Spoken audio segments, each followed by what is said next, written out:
in talking to Chris, he said, well, maybe they have this offshore aggregation site like the white sharks, but we need to get these satellite tags on them, which give accurate positions to find out that. Right now, we're putting the anti-fouling on there so it doesn't get covered with sea life and then affect the performance of it.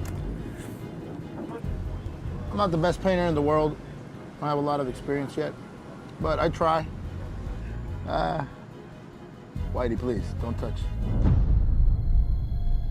The satellite data Pete and Alex checked between expeditions in their lab at the University of California at Davis revealed perilous migration tracks. Well, this is some more recent information. The female tiger shark, Cassandra, is on the move and vulnerable. That's kind of the longest distance we've had so far, isn't it? But she's making several movements outside the protected waters, because I think it's only 10 nautical miles, and that's a big map now, so she's now free game once she leaves that area. The poachers are slaughtering the sharks inside the park. Can you imagine what's going on outside the park? In international waters, it's a catch-all free-for-all, mainly from long lines. Well, long lining is, as the name suggests, a very long line. And the real problem about long lining is the magnitude of it. There's, at least here in Costa Rica, and in the whole eastern tropical Pacific, there's several thousand. These boats set long lines that can be anywhere from 15 to 100 miles long. They can have from 800 to 5,000 hooks.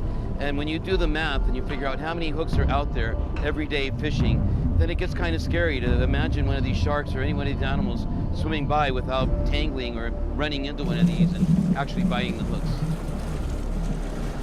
Getting tangled up in long lines is a problem for ships too, as the Sharkmen experienced firsthand on the way to Cocos. Well, we got the long lining is so thick from the shark finning industry in Costa Rica. We got a bunch of long line gear underneath the ship. And Diver Dave's down there trying to get it off the bottom gear here. It looks like it's hung up on a zinc.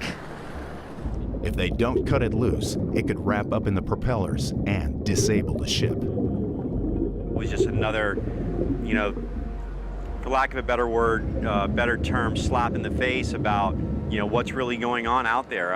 You know, it's not like there's just one or two longliners. There's a lot of longliners.